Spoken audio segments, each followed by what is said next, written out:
हाणिवा update कयो पिया कोट मीर मोहम्मद मां दोस्त अली शरक जी रिपोर्ट मुताबिक़ कोट मीर मोहम्मद लॻ ॻोठ फ़कीर गुल हसन खुंबड़ो में MNA Sain Javed Ali Shah Jilani madam doctor marine Bhutto साहिबा पारां ग़रीब अवाम लाइ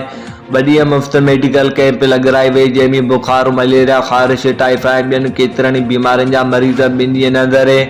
1000 खां 1200 माण्हुनि मुफ़्त चेकअप कराए दवाऊं ॾिनियूं वयूं। इलाइक़े वासियुनि साईं जावेद अली शाह जीलानी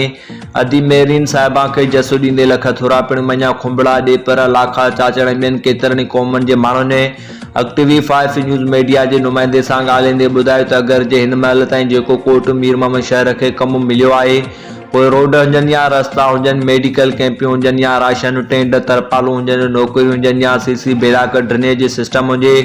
ॻोठनि तोड़ी शहरनि जे लाइ कंहिं बि मक़ाम जो मज़ारनि जो कमु हुजे, तोड़ी चौधरीवारी जो कमु हुजे, कंहिं ग़रीब जी मदद करणी हुजे या कंहिं ग़रीब बेवा जे न्याणियुनि जी शादी लाइ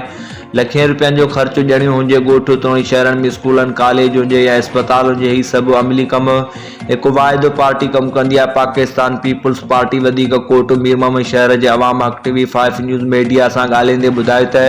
MNA साईं जावेद अली शाह जीलानी जे पर्सनल सेक्रेटरी ज़मीर हुसैन कार, उन जी टीम UC कोट मीर मोहम्मद जे PP general secretary Javed Ali Shar चाचो गुलाम नबी फलपोट्रो, काउंसलर सनाउल्लाह बलोच, काउंसलर सरफराज खुंबड़ो, सोशल वर्कर दोस्त अली शहर ॾींहुं राति ग़रीब अवाम जे कमनि में जफ़ाकशी करे रहिया आहिनि। अल्लाह ताला खां दुआ आहे त हमेशह ईअं ग़रीब अवाम लाइ कमु करण में जोश ऐं जज़्बो हूंदो।